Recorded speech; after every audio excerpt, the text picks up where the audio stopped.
আসসালামু আলাইকুম প্রিয় দর্শক, বিস্তারিত সংবাদের শুরুতেই জানিয়ে দিচ্ছি ফ্রেশ প্রিমিয়াম টি সংবাদ শিরোনামগুলো। সফল সংবাদ চ্যানেলে সবাইকে স্বাগত জানিয়ে শুরু করছি দেশের সংবাদ, জনগণের সংবাদ। প্রথমেই বিশেষ শিরোনামটি বলছি। লুটের অর্থ ভাগ পেতেন রেহানা জয়, রিমান্ডের দাবি করেছেন সালমান এফ রহমান। এতক্ষণ শিরোনামগুলি শুনছিলেন, এখন বিস্তারিত। প্রিয় দর্শক, আপনার মূল্যবান মন্তব্য কমেন্ট সেকশনে জানিয়ে দিন। ভিডিওটি দেখতে দেখতে চ্যানেলটি সাবস্ক্রাইব করে আমাদের সাথেই থাকুন। নতুন নতুন প্রকল্প বের করার তাগাদ দিতেন সাবেক প্রধানমন্ত্রী শেখ হাসিনার পরিবারের সদস্যরা, কারণ নতুন প্রকল্প মানেই বড় অঙ্কের কমিশন। এর সব কিছুই জানতেন শেখ হাসিনা, তবে তিনি কখনও তাতে না করেননি। সাবেক প্রধানমন্ত্রী শেখ হাসিনার বেসরকারি শিল্প ও বিনিয়োগ বিষয়ক উপদেষ্টা সালমান এফ রহমান এসব তথ্য জানিয়েছেন বলে তদন্ত সংশ্লিষ্ট সূত্র জানান। গ্রেপ্তারের পর থেকেই তিনি ঢাকা মহানগর গোয়েন্দা পুলিশের হেফাজতে রয়েছেন। সালমান এফ রহমানের দাবি, শেখ পরিবারের অতি লোভের কারণেই দেশের অর্থনৈতিক অবস্থা এতটা শোচনীয় হয়েছে।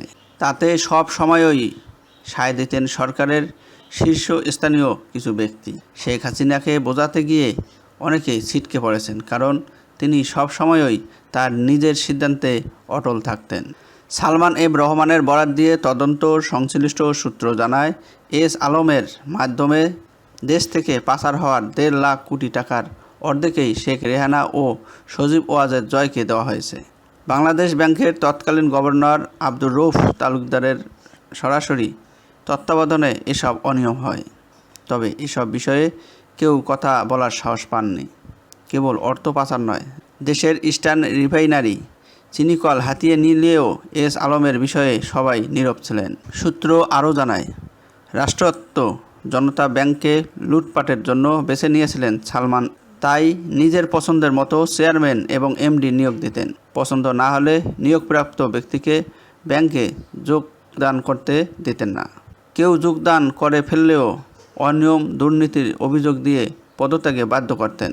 বাণিজ্য মন্ত্রণালয়ের সাবেক সচিব হেদায়েত উল্লাহ আল মামুনকে জনতা ব্যাংকের চেয়ারম্যান নিয়োগ করা হলেও সালমানের পছন্দ না হওয়ায় তিনি যোগদান করতে পারেননি। একইভাবে কেন্দ্রীয় ব্যাংকের সাবেক পরিচালক ডক্টর জামাল উদ্দিন আহমেদ জনতা ব্যাংকের চেয়ারম্যান হিসেবে যোগদান করলেও দুর্নীতির অভিযোগ তুলে তাকে পদত্যাগে বাধ্য করেন। এসব বিষয়ে প্রশ্ন করলেও নীরব থাকতেন সালমান এফ রহমান। তদন্ত সংশ্লিষ্টরা তাকে বন্ড ছেড়ে প্রায় 7,000 কোটি টাকা তুলে নেওয়ার বিষয়ে প্রশ্ন করেছেন। তিনি বারবার অসুস্থতার কথা বলে এড়িয়ে গেছেন। প্রশ্নের মধ্যে ছিল, আইএফআইসি আমার বন্ড নামে একটি বন্ড ছেড়ে বিনিয়োগকারীদের সঙ্গে প্রতারণা কেন করেছিলেন? বন্ডটি আসলে বেক্সিমকো গ্রুপের আবাসন। তদন্ত সংশ্লিষ্টরা এ প্রতিবেদককে বলেছেন, তাদের কাছে তথ্য এসেছে শুকুর বন্ডের মাধ্যমে সালমান এফ রহমান তুলে নিয়েছেন 2,250 কোটি টাকা। এই বন্ড কেনার জন্য ব্যাংকগুলোকে বাধ্য করতেন তিনি। প্রথম দিকেই ব্যাংকগুলো বিনিয়োগে রাজি না হওয়ায় পরবর্তীতে বাংলাদেশ ব্যাংক থেকে সার্কুলার জারি করানো হয়, যাতে ব্যাংকগুলো বন্ডে বিনিয়োগে বাধ্য হয়। তবে বারবার নিজের অসুস্থতার দোহাই দিয়ে প্রশ্ন এড়িয়ে যাচ্ছেন সালমান। গত 13 আগস্ট রাজধানীর ঢাকার সদরঘাট এলাকা থেকে সাবেক প্রধানমন্ত্রী শেখ হাসিনার বেসরকারি শিল্প ও বিনিয়োগ উপদেষ্টা সালমান এফ রহমান ও সাবেক আইনমন্ত্রী আনিসুল হককে গ্রেপ্তার করা হয়। নিজের বান্ধবী অ্যাডভোকেট তৌফিকা করিমের জামিন, নিয়োগ, বদলি এবং পদায়ন, বাণিজ্য বিষয়ে জিজ্ঞাসাবাদ করা হয় সাবেক আইনমন্ত্রী আনিসুল হককে। শুরুর দিকে অস্বীকার করলেও এখন তিনি বলেছেন, এর বেশিরভাগই সরকারের উচ্চ পর্যায়ের অনুরোধ ছিল। তবে মাঝে মধ্যে তৌফিকা করিম হয়তো নিজেও কিছুটা করেছেন, তবে তার পরিমাণ খুবই কম ছিল বলে দাবি তার। ঘুষের লেনদেন কোথায় হতো, এমন প্রশ্নের জবাবে নীরব থাকতেন আনিসুল। জানা গেছে, রিমান্ডে সাবেক সমাজ কল্যাণ মন্ত্রী দীপু মনিও জিজ্ঞাসাবাদের সময় নিজের অসুস্থতার বিষয়টি তুলেছেন। গোয়েন্দারা বলেছেন, চাঁদপুর পৌরসভার মালিকানাধীন 12 তলা ভবনের 3য় তলায় 3,300 বর্গফুটের একটি ফ্লোর কিনেছিলেন দীপুমণি। তবে 4টি ফ্লোর দখল করে রাখেন তার ভাই ডাক্তার ওবায়দুর রহমান টিপু।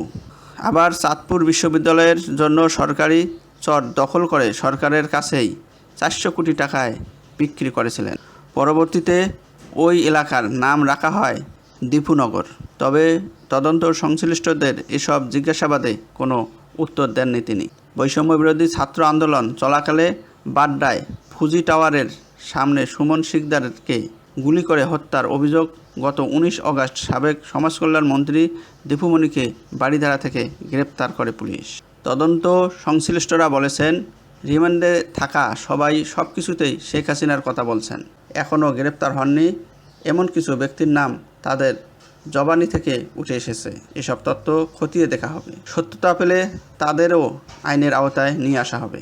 জিজ্ঞাসাবাদে একই অবস্থা সাবেক আইসিটি প্রতিমন্ত্রী জুনায়েদ আহমেদ পলকের ক্ষেত্রেও। জিজ্ঞাসাবাদের শুরুতেই তিনি কান্নাকাটি শুরু করেন।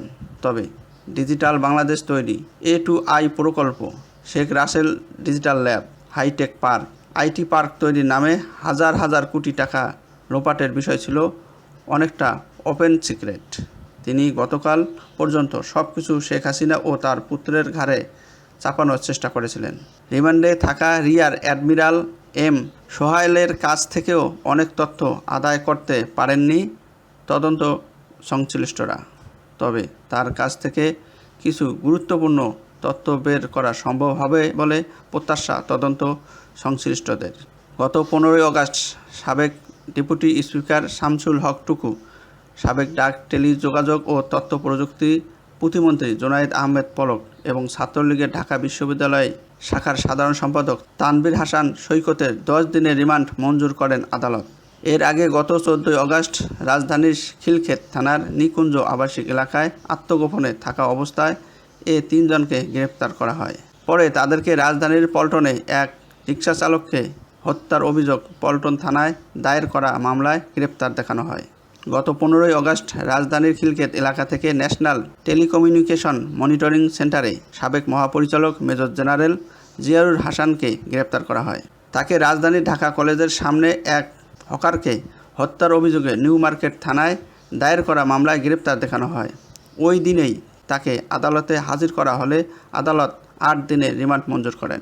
গত 20 আগস্ট ঢাকার বনানী থেকে নৌবাহিনী থেকে চাকরিচ্যুত চট্টগ্রাম বন্দরের সদ্য সাবেক চেয়ারম্যান রিয়াদ অ্যাডমিরাল আহমেদ সোহাইল এবং রামপুরা থেকে সাবেক এমপি ও আওয়ামী লীগের সাংগঠনিক সম্পাদক আহমদ হোসেনকে গ্রেপ্তার করে পুলিশ।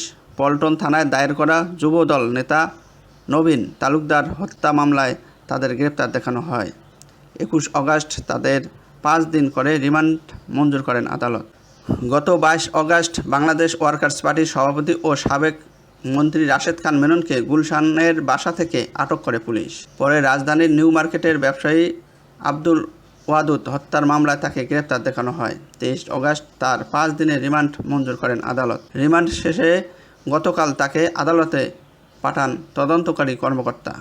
গত 24 আগস্ট রাজধানীর শান্তিনগরে বাসা থেকে সাবেক বস্ত্র ও পাট মন্ত্রী এবং গাজী গ্রুপের চেয়ারম্যান গোলাম দস্তগীর গাজীকে গ্রেপ্তার করা হয়। নারায়ণগঞ্জের রূপগঞ্জ থানার শেখ হাসিনা, গোলাম দস্তগীর গাজীসহ 105 জনের নামে হত্যা মামলা করা হয়। সেই মামলায় তাকে গ্রেপ্তার দেখানো হয়। গত রবিবার রাজধানীর পশ্চিম নাকালপাড়ার একটি বাসা থেকে বাংলাদেশ আওয়ামী লীগের প্রচার ও প্রকাশনা সম্পাদক আব্দুস সোবাহান গোলামকে গ্রেপ্তার করেছে পুলিশ। তাকে আদাবর থানায় গার্মেন্টস কর্মী রুবেল হত্যার মামলায় গ্রেপ্তার দেখানো হয়। সর্বশেষ জাসদের সভাপতি হাসানুল হক ইনুকেও 26 আগস্ট উত্তরা থেকে নিউ মার্কেট থানার মামলায় গ্রেপ্তার করে পুলিশ। পরবর্তী সংবাদ দেখার আমন্ত্রণ জানিয়ে শেষ করছি। আল্লাহ হাফেজ।